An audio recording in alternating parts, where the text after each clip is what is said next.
Hello friends, welcome to target and goal. तो friends, हम लोग कंप्यूटर मेमोरी पढ़ रहे थे। कंप्यूटर मेमोरी में हमने अभी सेकेंडरी स्टोरेज पढ़ा था। इसके पहले हमने प्राइमरी मेमोरी पढ़ा था। तो इसके बाद देखिए, कंप्यूटर में कुछ और भी मेमोरी यहाँ पर यूज होती हैं। और उसके साथ साथ में जब से ये इंटरनेट आया तो इंटरनेट से हमने डेटा को क्लाउड में स्टोर करना भी शुरू किया है। तो इस वाली वीडियो में हम ये पढ़ने वाले हैं कि देखिए, जो क्लाउड में डेटा स्टोरेज होती है उसकी कैसी होती है, इसके साथ में नेटवर्किंग में डेटा या नेटवर्क में डेटा कैसे स्टोर होता है, और हम देखेंगे इसमें मेमोरी यूनिट्स भी देखेंगे कि मेमोरी की जो यूनिट्स होती हैं वो किस क्रम में हैं। इसके साथ साथ में इसमें आउटपुट डिवाइसेस भी हमने नहीं पढ़े थे, तो उनको भी इसमें देख लेंगे। हमने इनपुट डिवाइस को पढ़ लिया था इसके पहले वाले वीडियोज़ में। तो चलिए ये चीज़ें यहाँ पर पढ़ते हैं। तो देखिए, पहला है यहाँ पर स्मार्ट कार्ड। तो स्मार्ट कार्ड क्या होता है कि ये एक प्लास्टिक का बना हुआ एक कार्ड है, जिसमें डेटा को स्टोर करने के लिए एक माइक्रोचिप लगाई जाती है। और माइक्रोचिप के साथ साथ में देखिए ये है कि जो स्मार्ट कार्ड जो है, जो अपने अन्य दूसरे तरह के जो कार्ड हैं उनसे थोड़ा सा भिन्न होते हैं, क्योंकि इनमें माइक्रो प्रोसेसर भी क्या किया जाता है कि इसमें लगा दिया जाता है। तो इसमें एम्बेडेड यानी कि इसी के साथ में माइक्रो प्रोसेसर यूज कर दिया जाता है, जिससे कि डेटा को वहाँ पर हम चेंज भी कर सकते हैं। तो इस प्रकार से ये स्मार्ट कार्ड है जो कि डेटा के स्टोरेज के लिए यूज होता है। और उसके साथ साथ में अगर हमें डेटा को रीड करने के साथ साथ में उसमें कुछ चेंजेस भी करना है तो उसको भी हम वहाँ पर कर सकते हैं। इसको ये इस तरह से आप यहाँ पर देख सकते हैं। ये देखिए, हमारा जो सिम कार्ड भी है ना, वो भी एक प्रकार से क्या है कि कार्ड ही है। और सिम कार्ड में भी हम डेटा को देखिए स्टोर कर रहे हैं। तो ये स्मार्ट कार्ड इस तरह से यूज यहाँ पर होते हैं। अगला देखिए, हम बात करेंगे कि भाई जो डेटा है, डेटा को क्लाउड में कैसे स्टोर कर सकते हैं। देखिए, क्लाउड मतलब क्या होता है। वैसे क्लाउड का अगर हम हिंदी मीनिंग देखें तो बादल। तो डेटा को ऐसे रूप में स्टोर कर दिया जाए कि जहाँ से ये स्कैटर्ड हो, मतलब कि पूरी तरह से ये फैला हुआ हो, और इसके किसी भी कोने से हम चाहें तो इस डेटा को क्या कर सकते हैं कि यूज कर सकते हैं अपने टर्मिनल के माध्यम से, मतलब अपने फ़ोन के माध्यम से या अपने कंप्यूटर के माध्यम से इंटरनेट से जुड़ जाएं यदि, तो इस ये पूरे बने हुए क्लाउड से, मान लीजिए ये एक डेटा का हमने क्लाउड तैयार कर दिया है, और अब इस क्लाउड में हम किसी भी कोने पे बैठ जाएं और इससे यदि हमने एक्सेस पा लिया है तो इस पूरे क्लाउड का डेटा हम क्या कर सकते हैं कि एक्सेस कर सकते हैं। तो देखिए, अभी जो हम सर्विसेज यूज कर रहे हैं इंटरनेट की सर्विसेज, तो इंटरनेट की सर्विस जो यूज की जा रही हैं वो सारा जो डेटा है वो कहाँ पे है, क्लाउड में है। तो क्लाउड में डेटा को स्टोर कर दिया जाता है, और ये जो डेटा है ये पूरे वैश्विक लेवल पर स्टोर होता है। जैसे मान लीजिए कि अगर अभी आप इंडिया पे बैठे हैं लेकिन आप अमेरिका की कोई वेबसाइट यहाँ से एक्सेस करना चाहते हैं, या वहाँ के कोई इन्फॉर्मेशन एक्सेस करना चाहते हैं, तो उसको आप स्टोर क्या कर सकते हैं कि अपने कंप्यूटर के माध्यम से एक्सेस कर सकते हैं, वहाँ पे काम कर सकते हैं। तो क्योंकि ये जो डेटा है पूरा ये क्लाउड पे स्टोर कर दिया गया है। तो वर्ल्ड वाइड लेवल पे ये डेटा क्लाउड पे स्टोर है, और इस पर कहीं से भी बैठ के आप डेटा में क्या कर सकते हैं कि चेंजेस कर सकते हैं या उसको यूज कर सकते हैं। और इसके लिए देखिए क्या किया जाता है कि सर्वर बनाए जाते हैं कुछ। तो सर्वर में डेटा स्टोर होता है और कई सर्वर बनाए जाते हैं, उनमें डेटा स्टोर होता है, और डेटा को स्कैटर्ड किया जाता है, मतलब कि ऐसा नहीं है कि एक जगह ही रहता है, वो फैला हुआ रहता है। तो इससे डेटा की सुरक्षा भी बढ़ती है, और डेटा की जो एक्सेसिबिलिटी है, मतलब डेटा को एक्सेस करने का किसी भी जगह से एक्सेस करने का जो तरीका है वो आसान हो जाता है। तो इस तरह से ये क्लाउड कंप्यूटिंग है, या फिर कहें कि क्लाउड में डेटा स्टोर करके यूज किया जाता है। अगला देखिए यहाँ पर है नेटवर्क अटैच्ड स्टोरेज। तो नेटवर्क अटैच्ड स्टोरेज ऐसे होते हैं कि जैसे आपने मान लीजिए कि एक बड़ी सी ऑफिस बनाई, एक कंपनी है, इस कंपनी में कई सारे टर्मिनल्स लगे हैं, सिस्टम लगे हैं, और इसका आपने एक नेटवर्क तैयार कर लिया है। और इस नेटवर्क पे आप चाहते हैं कि भाई हम डेटा को क्या करें कि शेयर करें, यूज करें। तो इस नेटवर्क के माध्यम से आप क्या कर सकते हैं कि डेटा को एक कंप्यूटर से दूसरे कंप्यूटर पे शेयर कर सकते हैं, उसको यूज कर सकते हैं, मैनिपुलेट कर सकते हैं। तो ये सारे काम जो हैं ये नेटवर्क में स्टोर जो डेटा है, नेटवर्क अटैच्ड जो स्टोरेज है, वहाँ पर ऐसे आप साधारणतः काम कर सकते हैं। अब देखिए यहाँ पर मेमोरी का एक यहाँ हायरार्की दिखाई गई है। तो देखिए, मेमोरी जो हमने पढ़ी है अभी तक, जिसमें से शुरुआती हमने पढ़ा था कि भाई वोलेटाइल मेमोरी हैं, कुछ नॉन वोलेटाइल मेमोरी हैं। वोलेटाइल मेमोरी में भी हमने पढ़ा कि भाई कैश मेमोरी है, रैम है, और नॉन वोलेटाइल में भी हमने देखा कि रोम है, और फिर हमने देखा कि सेकेंडरी स्टोरेज है जिसमें हार्ड डिस्क है, फ्लॉपी है, सीडी है, पेन ड्राइव है, ब्लूरे डिस्क है, ये सब हमने पढ़ा था। तो देखिए इसमें क्या होता है कि इनमें एक सीक्वेंस होता है। सीक्वेंस कैसे कि देखिए कुछ ऐसी स्टोरेज होती हैं जो बहुत ही फास्ट काम करती हैं, लेकिन उनका कॉस्ट जो होता है वो ज़्यादा होता है, और फास्ट काम करती हैं लेकिन इनकी स्टोरेज कैपेसिटी जो होती है वो कम होती है। जैसे यहाँ पर देखिए इसके साथ एक चीज़ और हम यहाँ पर एक्स्ट्रा है, रजिस्टर्स। तो रजिस्टर्स भी क्या होते हैं कि मेमोरी ही होते हैं जस्ट, लेकिन ये बहुत ही स्मॉल होते हैं, क्योंकि ये डेटा को ज़्यादा बल्क में स्टोर नहीं कर सकते हैं, लेकिन ये बहुत फास्ट होते हैं। तो देखिए स्टोरेज का हिसाब ये है कि जितना ही मेमोरी जो है हमारी कम स्टोरेज की होगी, महंगी होगी, वो उतनी ही यहाँ पर तेज़ काम करेगी। जैसे कि देखिए यहाँ पर रजिस्टर्स, तो यहाँ पर जो रजिस्टर्स होते हैं, तो ये रजिस्टर्स जो हैं ये सिस्टम के यानी कि जो सीपीयू है उसके सबसे नज़दीक स्टोरेज होता है ये, और ये बहुत ही तीव्र गति से काम करता है, महंगी ज़्यादा होते हैं ये। और इसके बाद देखिए दूसरा स्टोरेज अगर हम यहाँ पे आए, इनका आकार छोटा होगा, मतलब कि कम स्टोरेज है। दूसरा देखिए यहाँ पर आया कैश मेमोरी। जो कैश मेमोरी होती है ये भी बहुत तीव्र गति से काम करती है। कैश मेमोरी जो है ये फ्रेंड्स कैसी होती है, ये भी कॉस्टली होगी, महंगी होगी। और कैश मेमोरी को हमने देखा भी था कि भाई इसका जो एक्सेस टाइम होता है, एक्सेस टाइम मतलब डेटा को एक्सेस करने का जो टाइम है वो बहुत ही शॉर्ट होता है। इसके बाद हमने देखा रैंडम एक्सेस मेमोरी जो है ये भी रैंडमली एक्सेस करती है, काफ़ी तीव्र मेमोरी होती है।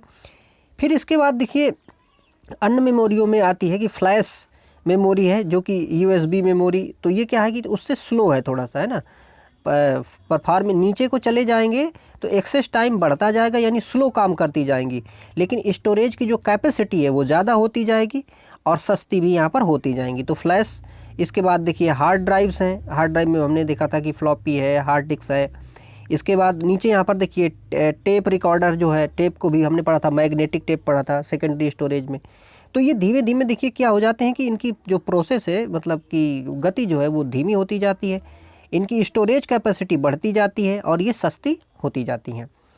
तो ये यहाँ पर इनका एक ये क्रम है। अगर कभी इस तरह से प्रश्न पूछ लिया जाए कि निम्न मेमोरियों में से उनके स्पीड के माध्यम से या स्पीड के हिसाब से उनको अरेंज करिए, ये घटते से बढ़ते स्पीड या फिर उनके कॉस्ट के हिसाब से अरेंज करिए, तो ये चीज़ इसको आप क्या कर सकते हैं, यहाँ पर अरेंज कर सकते हैं कि सबसे पहले अगर स्पीड है कि सबसे ज़्यादा स्पीड किसकी, इस हिसाब से अरेंज करना, तो सबसे ज़्यादा स्पीड जैसे यहाँ पर रजिस्टर की होगी, फिर कैश मेमोरी है, फिर रैम है, फिर इसके बाद में फ्लैश मेमोरी है, हार्ड ड्राइव है और टेप रिकॉर्डर वगैरह। इस तरह से आप सेट कर सकते हैं।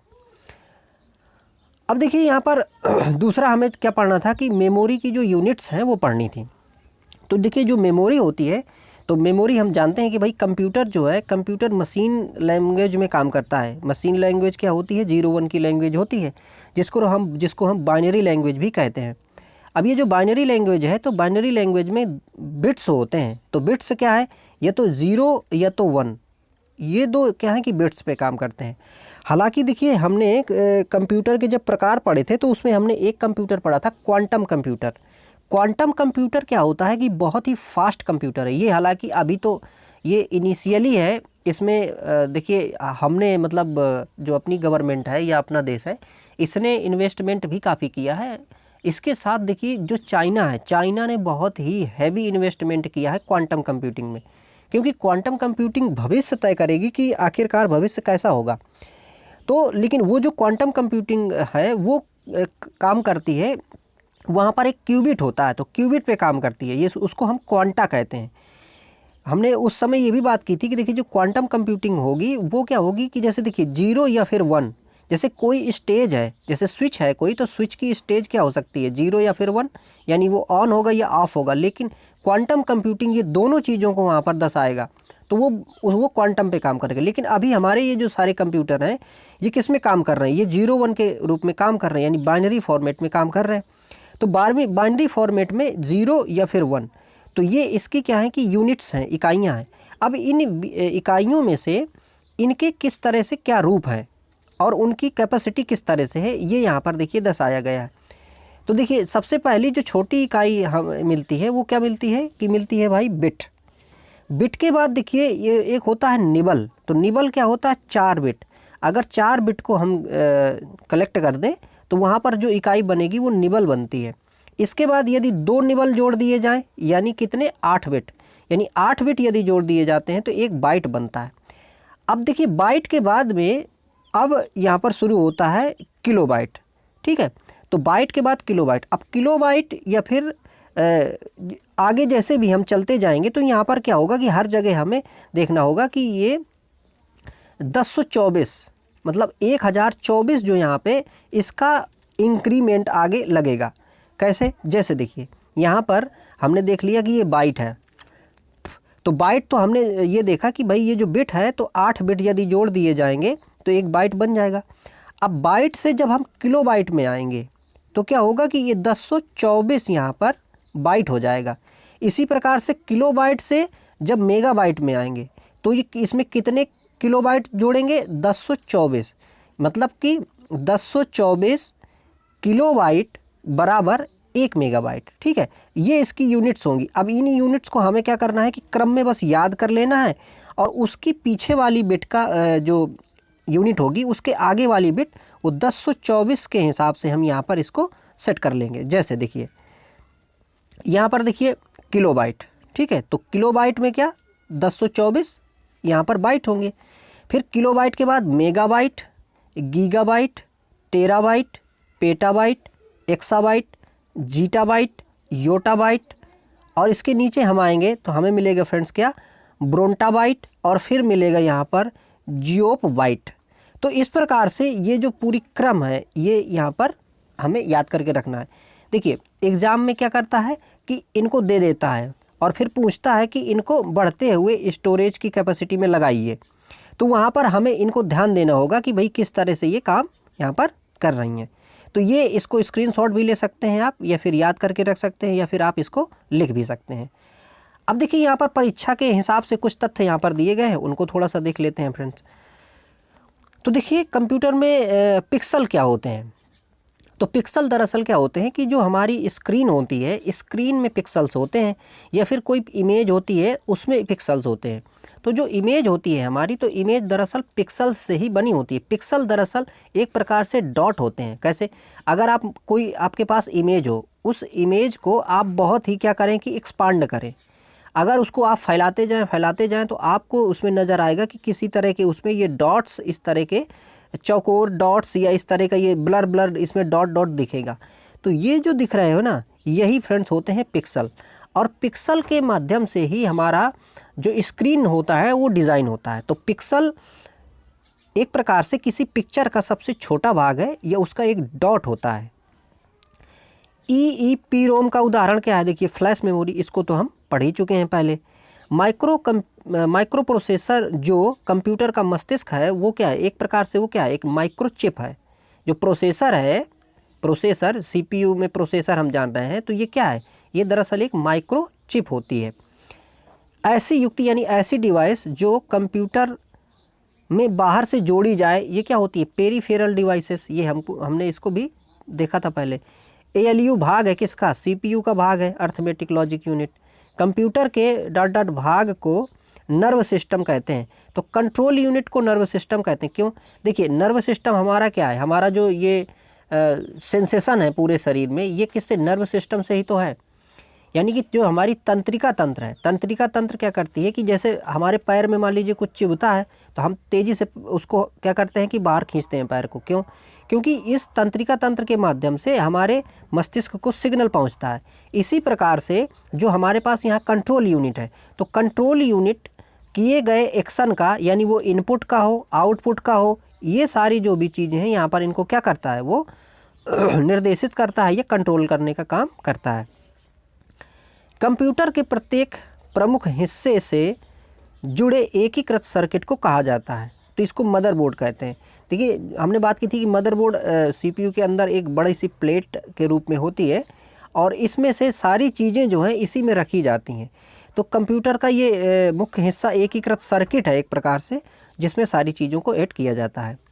मदरबोर्ड कंपोनेंट के बीच सूचना इन्फॉर्मेशन के माध्यम से संचरण होता है। तो बसेस, अब देखिए बसेस क्या होता है, दरअसल क्या है कि जैसे हमारा जो मदरबोर्ड है अंदर, तो मदरबोर्ड में सारी चीज़ें, बहुत सारे कंपोनेंट जुड़े होते हैं, इनके बीच में ट्रांसमिशन के लिए, डेटा ट्रांसमिशन के लिए इस प्रकार से कनेक्शंस बने होते हैं। इन्हीं कनेक्शंस को हम क्या कहते हैं, बसेस कहते हैं। और इनके थ्रू जो इन्फॉर्मेशन है वो क्या होती है कि ट्रांसफ़र होती है, उसका संचरण यहाँ पर होता है। किसी भी कंप्यूटर का बैकबोन क्या है, तो मदरबोर्ड जो है इसका बैकबोन है, क्योंकि मदरबोर्ड में ही सारा क्या है कि इसी से सारा कुछ यहाँ पर जुड़ा होता है। जैसे हमारे जो बैकबोन है, रीढ़ की हड्डी है, वो कंप्यूटर को मतलब हमें पूरा खड़ा रखती है, सारी चीज़ें जोड़ के रखती है, ऐसे ही मदरबोर्ड में सारी चीज़ें जुड़ी होती हैं। मदरबोर्ड पर CPU तथा मदरबोर्ड पर लगे हुए पुर्जों को जोड़ता है, तो ये सिस्टम बस वही है, जैसे अभी हमने चर्चा की थी कि भाई बहुत सारे कंपोनेंट्स हैं इसमें, तो इसमें कुछ कनेक्शंस हैं जिसके माध्यम से ये जो कंपोनेंट हैं इसके अंदर के सब क्या हैं कि जुड़े होते हैं। अब देखिए यहाँ पर हम थोड़ा सा आउटपुट डिवाइसेस को देख लेते हैं। देखिए आउटपुट डिवाइस क्या करेंगे, किसी भी इंफॉर्मेशन को डिस्प्ले करने के लिए या उसका प्रिंट आउट निकालना है या कुछ भी, कुल मिला के हमने कंप्यूटर का 3 चीज़ें देखी थी, इनपुट, प्रोसेसिंग एंड आउटपुट। तो आउटपुट में जो सारे डिवाइसेस हैं वो डिवाइसेस यहाँ पर रहते हैं। अब इसमें से देखिए जो हमारे पास आउटपुट डिवाइसेस हैं, तो यहाँ पर देखिए कई सारे हार्डवेयर ही होंगे उनमें से, जिनमें से यहाँ देखिए पहला जैसे मॉनिटर दिया है, प्रिंटर दिया है, स्पीकर दिया है, हेडफोन दिया है। अब देखिए यहाँ पर हेडफोन है, स्पीकर है, स्पीकर की जगह देखिए एक चीज़ और होती है, माइक। अगर ये माइक होती तो माइक क्या होता, माइक इनपुट डिवाइस है, ठीक है, लेकिन स्पीकर यहाँ पर क्या है कि ये आउटपुट डिवाइस है।